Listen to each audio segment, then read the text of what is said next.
February 28, 2026 ఇరాన్లో America's most powerful war planes first 12 hours లో 900 strikes చేశాయి. ఒక సింగిల్ సింక్రనైజ్డ్ వేవ్ లో ఎంటైర్ ఇరాన్స్ మిలిటరీ ఇన్ఫ్రాస్ట్రక్చర్ ని టార్గెట్ చేశాయి. ఇరాన్ ని 44 ఇయర్స్ గా రూల్ చేసిన సుప్రీం లీడర్ ఖొమైనీ స్ట్రైక్స్ లో చనిపోయాడు. ఆ ఒక్క నైట్ లో ఎంటైర్ మిడిల్ ఈస్ట్ మారిపోయింది. Dubai's world's busiest airport Palm జుమెరాలో లగ్జరీ హోటల్స్ మీద మిసైల్స్ హిట్ అయ్యాయి. కువైత్ ఎయిర్పోర్ట్ మీద డ్రోన్స్, ఖతార్ లో ఎక్స్ప్లోజన్స్, బైరాన్ లో యుఎస్ నేవీ బేసెస్ హిట్ అయ్యాయి. ఒక నైట్ లో 7 కంట్రీస్ లో వార్ సౌండ్స్ అయ్యాయి. ఈ డాక్యుమెంటరీలో అసలు ఈ వార్ ఎందుకు స్టార్ట్ అయింది తెలుసుకుందాం. ఈ వార్ సడన్ గా స్టార్ట్ కాలేదు. ఇది 47 ఇయర్స్ పాటుగా బిల్డ్ అయ్యింది. 1979 లో ఇరాన్ లో ఇస్లామిక్ రెవల్యూషన్ జరిగింది. షా ఈ రెజీమ్ అమెరికాస్ క్లోజెస్ట్ ఎలాయ్ ఓవర్థ్రోన్ అయ్యాడు. New Islamic republic regime start అయింది. ఆ రోజు నుండి ఇరాన్ యుఎస్ ఎనిమీస్. 1979 to 1981 లో ఇరానియన్ స్టూడెంట్స్ యుఎస్ ఎంబసీని అటాక్ చేశారు. 444 డేస్ పాటు 52 అమెరికన్ డిప్లొమాట్స్ ని హాస్టేజ్ గా పెట్టుకున్నారు. డికేట్స్ గా ఇరాన్ ప్రాక్సీ ఫోర్సెస్ బిల్డ్ చేసింది. లెబనాన్ లో హిజ్బుల్లాస్, యెమన్ లో హౌతీస్, ఇరాక్ లో మిలిషియాస్, సిరియాలో groups. Iran's reach entire Middle East లో ఎక్స్పాండ్ అయింది. వీటిలకు పెట్టిన పేరు axis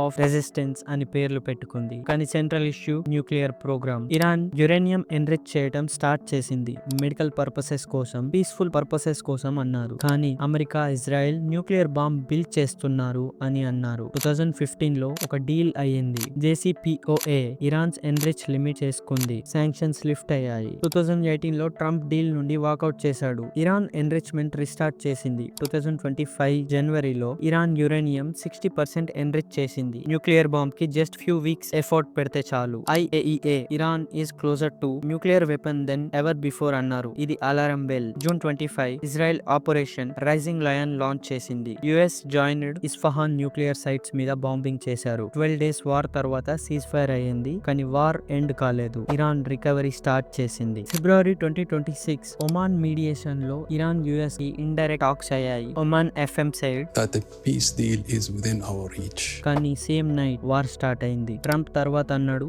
I'm not thrilled with that. We'll see what happens. We're talking later. అని అన్నాడు. ఫిబ్రవరి 28, 2026 ఆపరేషన్ స్టార్ట్ అయ్యింది. Israel operation roaring lion, America's operation epic fury అని పెట్టుకున్నారు. రెండు కంట్రీస్ ఇరాన్ మీద ఒక కోఆర్డినేటెడ్ స్ట్రైక్స్ చేశాయి. ఫస్ట్ 12 అవర్స్ లో యుఎస్ 900 స్ట్రైక్స్ ఎగ్జిక్యూట్ చేసింది. ఫస్ట్ 24 అవర్స్ లో 1000+ టార్గెట్స్ హిట్ అయ్యాయి. ఫస్ట్ 48 అవర్స్ లో 1250 targets. Scale is unprecedented. Israel 200 fighter jets ఒక్కసారి డిప్లాయ్ చేసింది. Largest air operation in IDF's history. Targets nuclear sites. Arak reactor destroyed. Convert facility Min Zidai hit Iran's entire nuclear program set back for decades. IRGC leadership senior commanders killed. Khomeini's closest aide Ali Shamkhani also killed. Khomeini's compound leadership house destroyed in opening strikes. Khomeini kuda strikes lo kill ayyadu. Trump Truth Social lo A short time ago, the United States military began major combat operations in Iran. Netanyahu operation This operation will continue for as many days as it takes to remove this threat. అన్నాడు. Iraq లో Iranian backed militia headquarters hit అయ్యాయి. సిరియాలో Iranian assets target చేసి ఒక synchronised multi country operation start అయ్యింది. Iran చూస్తూ ఊరుకోలేదు. IRGC immediately retaliation strikes launch చేసింది. 27 US సోల్జర్స్ ఉన్న మిలిటరీ బేసెస్ ని టార్గెట్ చేశారు. ఇజ్రాయెల్ లో Tel Nof air base, Tel Aviv లో Hakirya army headquarters target చేసి స్ట్రైక్స్ చేసింది. Dubai world famous for luxury tourism and peace అని తెలుసు అందరికి. కానీ ఫిబ్రవరి 28 నైట్ లో ఆ ఇమేజ్ చేంజ్ అయింది. దుబాయ్ ఇంటర్నేషనల్ ఎయిర్పోర్ట్ మీద స్ట్రైక్స్ హిట్ అయ్యాయి. 4 staff injured. Palm Jumeirah Fairmont hotel దగ్గర షాహెద్ డ్రోన్స్ హిట్ అయ్యాయి. 4 injured. Burj Al Arab, Jebel Ali port, Dubai Marina tower, Amazon data centre power shut down అయ్యింది. ఒక city ఒక రాత్రిలో war zone లాగా మారిపోయింది. UAE పైన Iran 174 ballistic missiles plus 689 drones fire చేసింది. Most of them are intercepted. కానీ 44 drones impact చేశాయి. బైరాన్ లో US navy 5th fleet headquarters మీద మిసైల్స్ హిట్ అయ్యాయి. కువైత్ పైన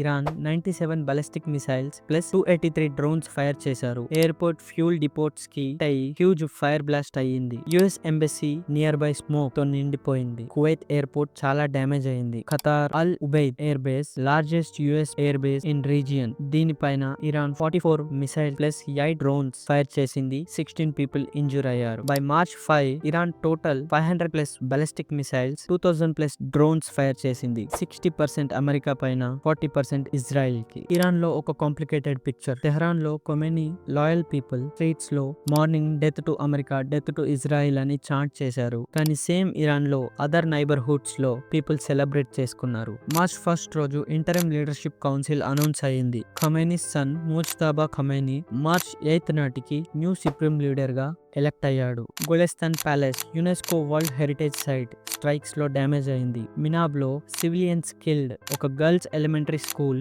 యుఎస్ ఇజ్రాయెల్ స్ట్రైక్స్ లో హిట్ అయింది. 201 స్కూల్ చిల్డ్రన్స్ గాన్. మీరు ఈ వార్ని ఇరాన్ ప్రాబ్లం లాగా చూస్తున్నారు. Indian government MEA emergency help line activate చేసింది. ఎంబసీ టీమ్స్ వార్ జోన్ లో వర్క్ చేస్తున్నాయి. Oil impact serious Iran war తర్వాత. స్ట్రైట్ ఆఫ్ హార్మూజ్ క్లోజ్ అయింది. ఆ రూట్ నుండి వరల్డ్స్ 20% ఆయిల్ పాస్ అవుతుంది. ఇరాక్ లో ఆయిల్ ప్రొడక్షన్ 70% డ్రాప్ అయింది. కువైత్ కట్స్ చేసింది. యుఏఈ ప్రొడక్షన్ రెడ్యూస్ చేసింది. Brent crude oil $100 per barrel hit అయింది. ఇది డైరెక్ట్ గా ఎకానమీకి హిట్. పెట్రోల్ ప్రైసెస్ జంప్ అవుతాయి. Inflation pressure every Indian family grocery bills, electricity bills indirect గా ఎఫెక్ట్ అవుతాయి. Indian government both US and Iran తో మంచి రిలేషన్షిప్స్ మెయింటైన్ చేస్తుంది. Tricky balance but people safety first. ఈ వార్ వరల్డ్ లో every corner effect అవుతుంది. UK PM care Starmer.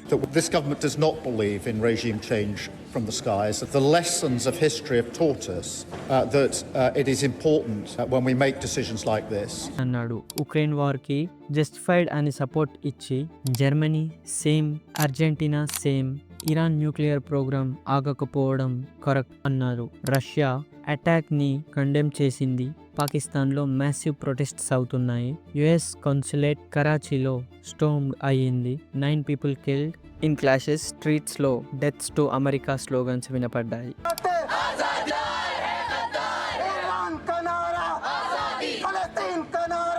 UN Security Council paralyzed. UN Secretary General protect civilians, maximum restraint అన్నాడు. To respect and protect civilians in accordance with international humanitarian law and to ensure nuclear safety. Stock markets Dow Jones 400 points drop అయింది. Oil markets chaos, insurance, shipping, aviation all affected. Qatar FM if war continues, Gulf energy exports may halt, economy of the world will come down అన్నాడు. ఆ one warning లో global స్టేక్స్ clear అయ్యాయి. ఫిబ్రవరి 28 రోజు మినాబ్ లో ఒక school మీద missile పడి 201 girls చనిపోయారు.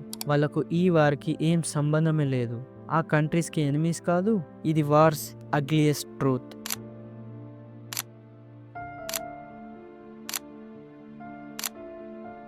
బిగ్ కంట్రీస్ బిగ్ డెసిషన్స్ తీసుకుంటాయి, బాంబ్స్ వేస్తాయి, కానీ సఫర్ అయ్యేది సివిలియన్స్. లీడర్ స్పీచ్ ఇస్తాడు, వరల్డ్ గోస్ ఆన్. నేను ఒక క్వశ్చన్ అడుగుతా, ఒక కంట్రీ మీద కోపంతో సివిలియన్స్ ని, పిల్లల్ని చంపడం ఎంతవరకు కరెక్ట్? కామెంట్లో చెప్పండి.